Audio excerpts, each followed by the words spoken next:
Shalom, selamat pagi jemaat Tuhan. Apa kabar? Saya harap semua dalam keadaan baik. Mari datang ke hadirat-Nya dengan semangat belajar firman Tuhan dan berjalan bersamanya. Yesus yang kuandalkan.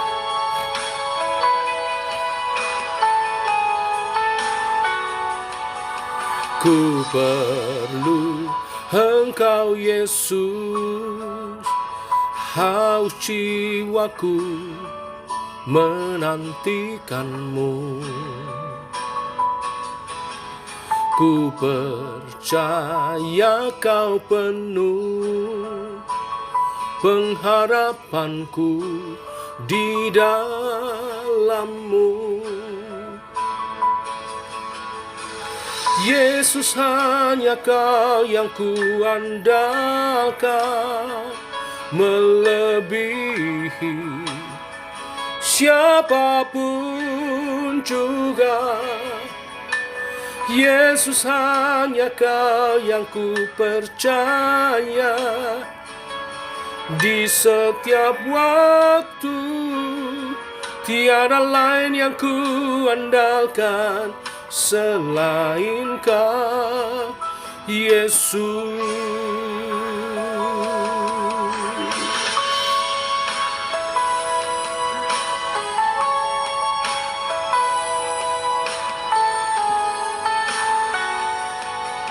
Ku perlu Engkau Yesus, haus jiwaku menantikan-Mu. Ku percaya Kau penuh pengharapanku di dalam-Mu. Yesus, hanya Kau yang ku andalkan, melebihi siapapun juga. Yesus, hanya Kau yang ku percaya di setiap waktu. Tiada lain yang ku andalkan selain Kau, Yesus. Hikmat-Mu lebihi pikiranku, jalan-Mu di atas segala jalanku. Tinggi dan dalamnya kasih-Mu, hanya Kau Yesus yang kuandalkan. Hikmat-Mu lebihi pikiranku, jalan-Mu di atas segala jalanku. Tinggi dan dalamnya kasih-Mu, hanya Kau Yesus yang kuandalkan. Hanya Kau Yesus yang kuandalkan.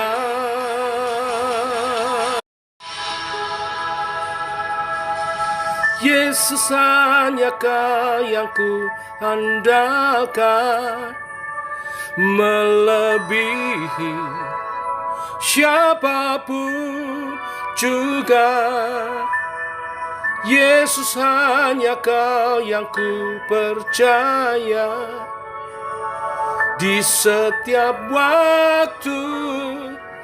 Tiada lain yang ku andalkan selain Kau, Yesus.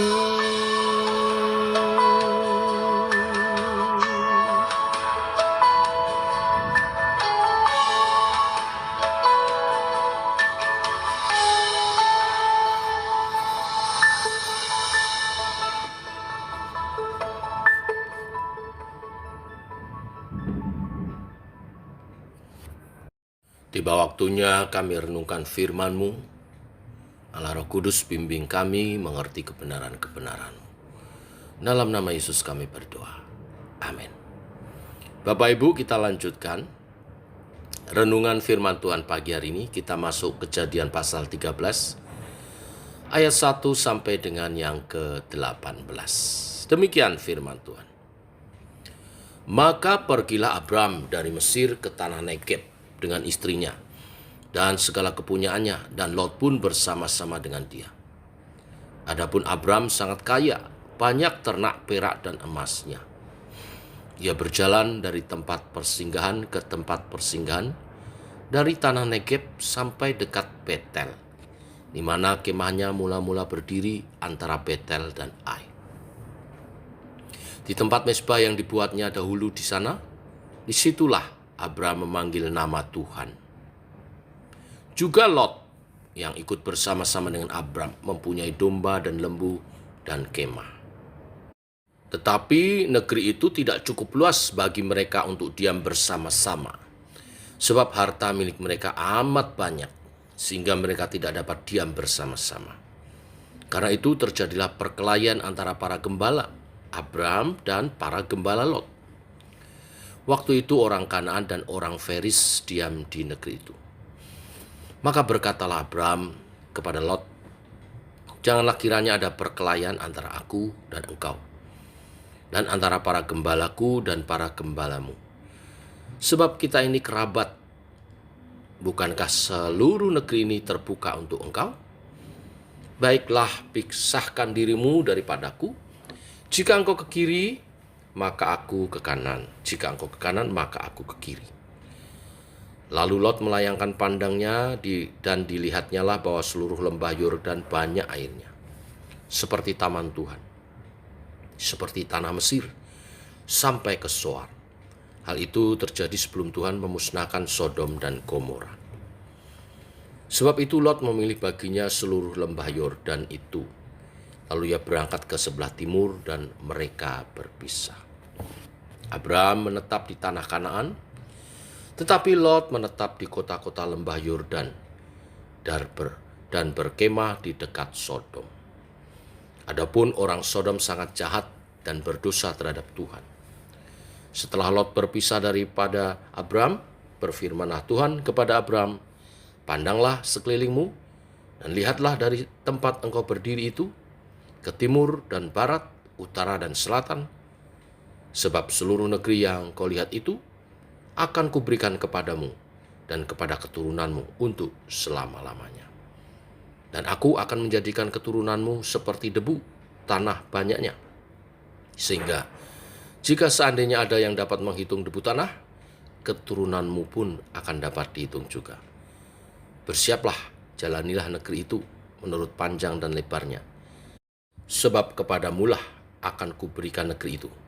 Sesudah itu Abram memindahkan kemahnya dan menetap di dekat pohon-pohon terbantin di Manre dekat Hebron. Lalu didirikannya lah mezbah di situ bagi Tuhan. Amin. Bapak Ibu, firman Tuhan pada pagi hari ini menyoroti tentang kedewasaan rohani.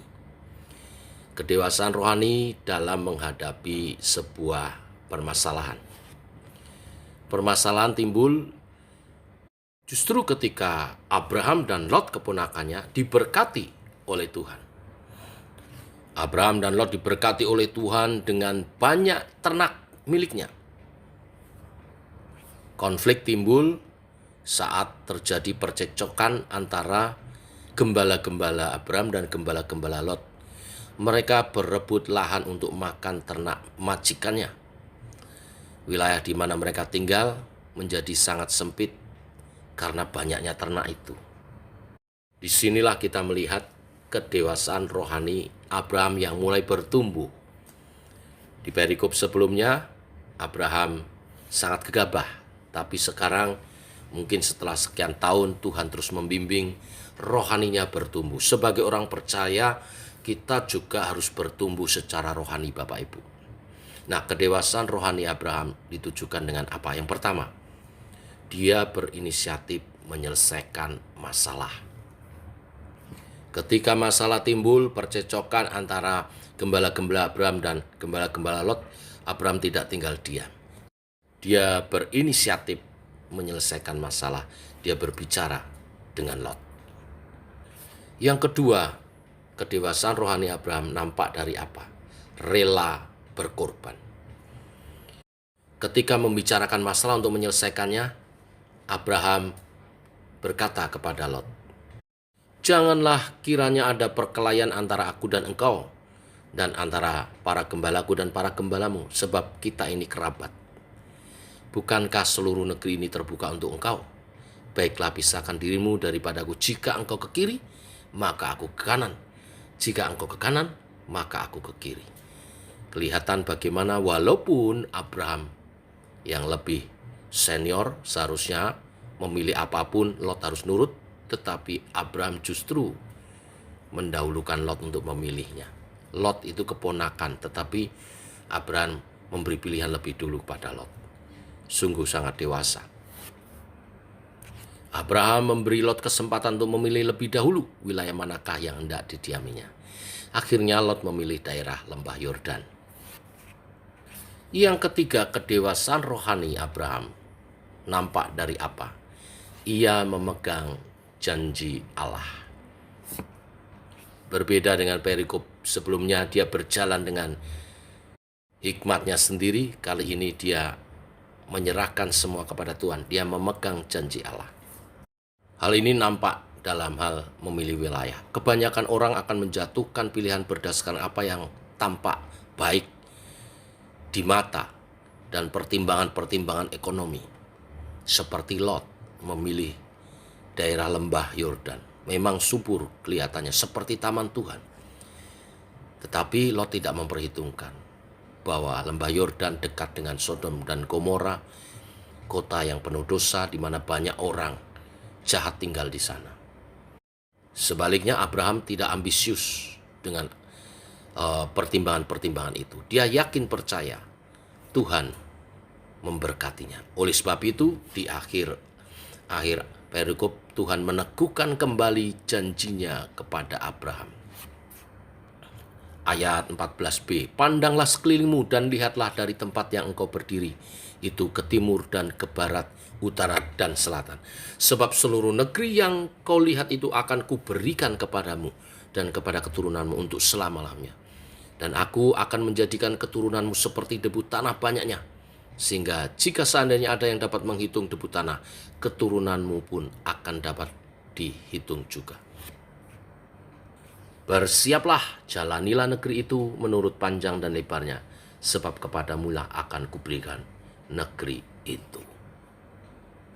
Dan hal terakhir yang kelihatan kedewasaan rohani daripada Abraham adalah sesudah menyelesaikan masalah dengan Lot, Abraham mendirikan mezbah mengucap syukur. Ayat 18, sesudah itu Abraham memindahkan kemahnya dan menetap di dekat pohon-pohon terbantin di Mamre dekat Hebron, lalu didirikannya lah mezbah di situ bagi Tuhan.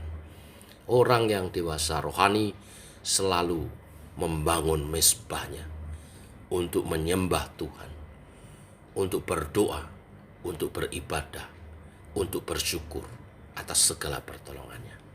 Biarlah kebenaran firman pada pagi hari ini memberkati kita. Amin. Mari kita berdoa. Bapa, kami mengucap syukur oleh kasih dan anugerah-Mu kembali. Kami bangun dalam keadaan sehat, ini anugerah-Mu. Dan Kau memberi kesempatan kami berkarya. Satu hal Engkau nyatakan pagi hari ini oleh kebenaran firman Tuhan. Kami harus bertumbuh dalam iman percaya, makin dewasa rohani, seperti Abraham, yang mulanya mungkin banyak kesalahan dia buat, tetapi dia mau terus bertumbuh dalam iman rohani, dan Tuhan membimbing. Dalam kedewasaan rohani, dia dapat menyelesaikan masalah demi masalah. Terima kasih Tuhan. Kami mau belajar dari firman-Mu hari ini, untuk dengan bijaksana menyelesaikan setiap masalah, melihat segala permasalahan dalam sudut kacamata Tuhan. Dan dalam iman percaya, mohon petunjuk dari Tuhan, menyerahkan setiap pergumulan dengan memegang janji-janji-Mu Tuhan. Dan tak lupa, Setiap pergumulan yang telah diselesaikan, kami mengucap syukur kepada Tuhan. Karena sesungguhnya bukan kuat gagah kami. Atas setiap permasalahan yang boleh diselesaikan, setiap pencapaian yang boleh kami capai, itu semua karena pertolongan Tuhan, anugerah Tuhan, dan berkat yang daripadamu. Maka kami mau belajar selalu mengucap syukur, membangun mezbah, mempersembahkan kurban kepada Tuhan. Segala kemuliaan bagi namamu Tuhan. Bimbinglah sepanjang hari ini umat Tuhan hidup dalam rahmat-Mu, hidup dalam perjanjian-perjanjian-Mu, berjalan di dalam rancangan-Mu, rancangan damai sejahtera di dalam Kristus. Terpuji namamu Tuhan. Berkati umat Tuhan, pekerjaannya hari ini, usahanya hari, keluarganya hari ini, Tuhan berkati. Dan ibadah kami, Tuhan berkati. Dalam nama Yesus kami berdoa, kami bersyukur. Amin. Demikian saudara, doa pagi kita. Selamat pagi, selamat berjalan bersama dengan Tuhan. Shalom, tetap sehat, tetap semangat.